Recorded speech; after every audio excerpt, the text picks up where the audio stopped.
dès son installation, M. le Président de la République nous a instruit de faire toutes les diligences nécessaires pour que ce grand projet de transfert d'eau devienne rapidement une réalité. Et c'est pour cette raison qu'il y a quelques mois, j'avais signé un autre mandat d'exécution en faveur du FONSIS pour porter le prélèvement de l'eau, son acheminement dans le DMT, notamment Dakar, Thiès et Mbour, avec une branche d'irrigation qui devrait aller vers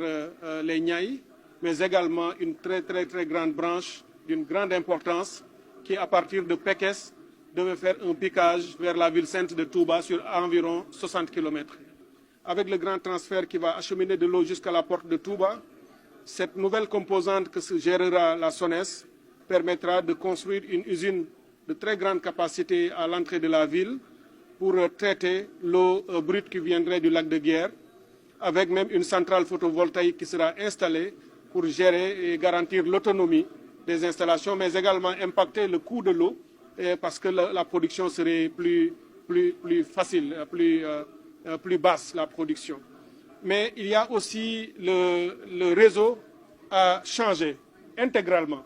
Tout le réseau de Touba serait renouvelé de manière aussi à avoir un réseau moderne basé sur des innovations technologiques pour que Touba ait les mêmes standards en matière d'accès à l'eau que les grandes villes du Sénégal,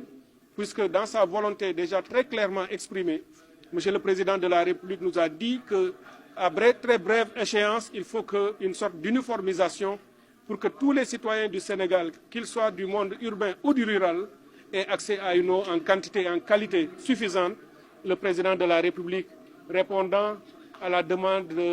du Khalife général Serigne Mountakha Mbacké, qui disait qu'il voudrait, dans les meilleurs délais, que l'eau de Touba soit réglée à partir de l'eau du lac de Guiers. Et le Président de la République y a immédiatement répondu en lui faisant cette promesse. Le Premier ministre, par la suite, a insisté là-dessus et nous a donné également les instructions